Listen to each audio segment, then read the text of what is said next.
Jadi iman yang cukup adalah bukan berapa banyak yang kita miliki, tapi berapa banyak yang bisa kita bagikan kepada orang-orang yang tidak seberuntung dengan kita.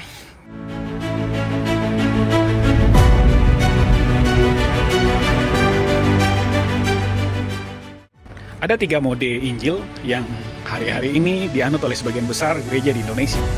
Nah, pertanyaan yang harus dijawab oleh setiap kita adalah, apakah dari ketiga mode Injil yang diterapkan di Indonesia ini, pilihan kita jatuh pada mode Injil seperti apa? Oke guys, jumpa lagi dengan saya, Yesus Jeffrey Stella. Pernah tidak kita merasa capek dikejar target, harus kaya, harus sukses, harus flexing?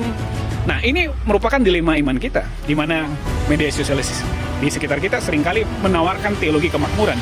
Dan yang paling banyak didengarkan di khotbah akhir-akhir ini adalah bahwa berkat Tuhan itu akan menjadikan kita seperti sultan. Dan kalau kita menderita, maka ada yang error dengan iman kita.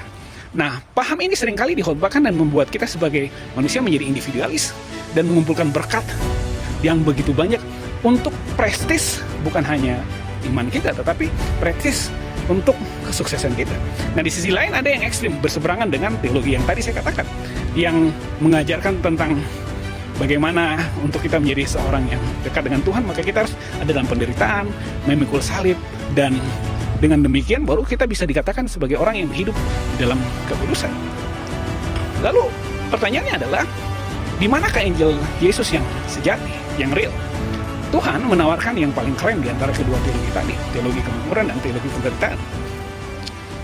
Yang ditawarkan oleh Tuhan adalah teologi kecukupan. Nah, mari kita dengarkan doa yang diajarkan Yesus. Berikanlah kami makanan kami yang secukupnya hari ini. Matius 6 ayat 11 dan Amsal 30 ayat 8 dikatakan, janganlah berikan kepadaku kemiskinan atau kekayaan. Biarlah aku menikmati makanan yang menjadi bagianku. Kenapa? Kata cukup itu adalah kunci dalam pemahaman kita, pengenalan akan Tuhan. Kecukupan akan membebaskan kita dari tekanan yang mengharuskan kita untuk kaya.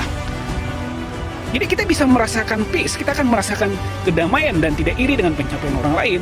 Begitu kita merasa cukup, energi kita tidak akan habis untuk mengejar kekayaan dan ambisi yang tidak ada habisnya.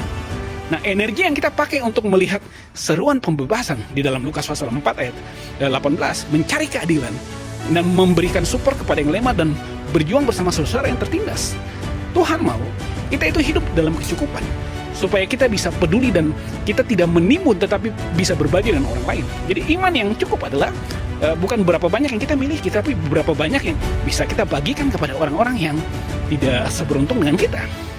Akhirnya mari kita mengupgrade iman kita dari mengejar kekayaan jadi mengejar keadilan dan kepuasan hati, dengan mengatakan bahwa terima kasih Tuhan untuk segala kecukupan yang telah Engkau berikan.